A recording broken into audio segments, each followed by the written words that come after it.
Rendejernsbeslaget er det oplagte valg ved enhver renovering af dine tagrender. Med rendejernsbeslaget kan du fjerne bagfald på dine tagrender, lave korrekt fald på dine tagrender, skifte dimension på dine tagrender, skifte tagrendefabrikant og model, udskifte tæret og defekte rendejern. Det tager kun cirka 4 timer at udskifte 20 rendejern fra én mand. Med rendejernsbeslaget vil de fleste parcelhusejere spare mellem 20 og 30.000. For større etageejendom sparer de hurtigt flere 100.000. Vi står hos en kunde, der ønsker at få udskiftet deres gamle plasttagrenner til nye zinktagrenner. De ønsker samtidig en tagrende, der er lidt større, så det er nemmere at rense, og kan klare de store regnskyl, vi er begyndt at få, og vi vil se mange flere af i fremtiden. Med rendejernsbeslaget kan vi let og hurtigt udskifte de nuværende 11-tommer rendejern til nye 12-tommer konsoljern, der passer til den nye tagrende. Kunden sparer rigtig mange penge ved, at vi bruger rendejernsbeslaget. Normalt skulle vi tage de 2 nederste rækker tegl af, udskifte rendejernene og lægge tagstenene på igen. Dette hus er et gammelt tegltag, der skal understryges bagefter. Andre tagtyper har undertag, der skal repareres.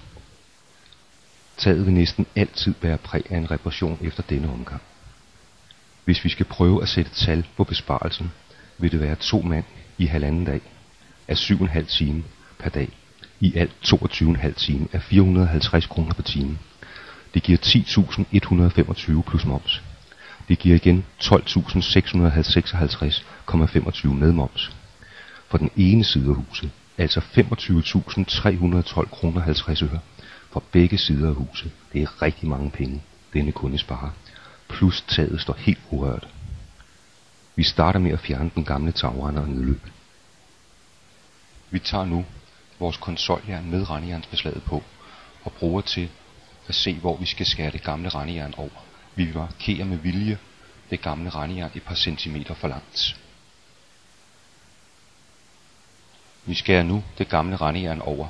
Hertil kan man bruge en nedstryger eller en stiksav eller en bagnetsav med metalklingen. Jeg vælger at bruge min batteridrevet vinkelsliber. Vi skal nu have rettet det gamle rendejern ud, samt have det til at gå lodret ned. Her kan man bruge et stykke specielværktøj eller et 1-tom rør. Jeg vælger at bruge min rørtang. Vi tager nu vores konsoljern med rendejernsbeslaget på og skubber op på det gamle rendejern.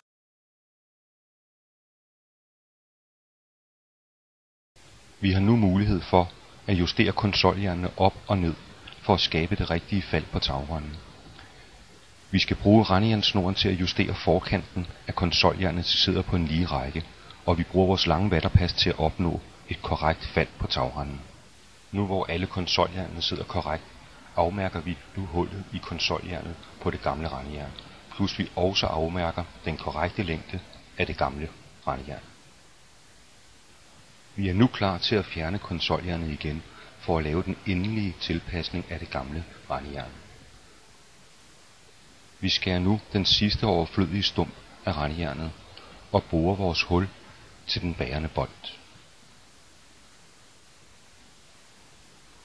Vi er nu klar til at sætte konsoljernet på igen og montere den bærende rustfri bolt med låsemøtrik på bagsiden.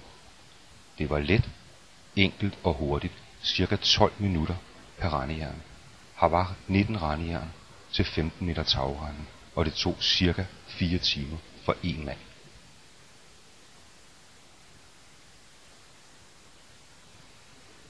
Vi monterer nu vores nye 12-tommer zinktagrende. Som I kunne se, er der ingen tvivl om, hvilken løsning kunden vælger fremover. Og husk, det stykke vi beholdte af det gamle rendejern, er lige præcis det stykke, der altid har ligget beskyttet for vejr og vind under taget og bag ved tagrenden.